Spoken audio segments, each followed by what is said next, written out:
રાજકોટ જિલ્લાના ધોરાજીમાં ગુજકો માસોલ અને રાજ્ય સરકાર દ્વારા તુવેર દાળની ટેકાના ભાવે ખરીદીમાં ખેડૂતો તુવેર દાળના ભરેલા વાહનોની લાંબી કતારો લાગેલ જોવા મળે।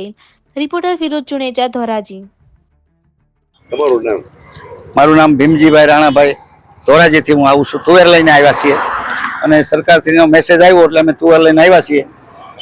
વ્યવસ્થામાં એટલું કહેવાનું છે કે જે લાઈનમાં વાહનો ઊભા છે એ આખી રાત બિચારા તપ કરીને ઊભા છે, બરાબર। વાહનો ભાડે બાંધ્યા હોય એનું આખી રાતનું દેવું પડે, 24 કલાકે વારો આવે તો સરકારશ્રીને નમ્ર વિનંતી કે ટોલના કાંટા વધુ મૂકે અને તાત્કાલિક વ્યવસ્થા થાય। ખેડૂતોને બહુ હેરાનગતિ, ભૂખાને પૈસા અહીંયા રોડ 24 કલાક રહેવું પડે છે।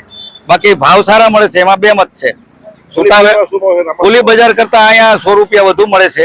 સરકારશ્રીને એ કામ સારું છે, કામગીરી। કેટલા ભાવ હોય છે ખુલ્લી બજારમાં? ખુલ્લી બજારમાં 1400 જેવો ભાવ મળે, 1350 1400 માલ પ્રમાણ, પણ અહીંયા ભાવ સારા છે, 1510 રૂપિયા મળે, તે સારી વાત છે। પણ વ્યવસ્થા તાત્કાલિક થાય એવું કરે તો ખેડૂતોને હેરાનગતિ ન થાય।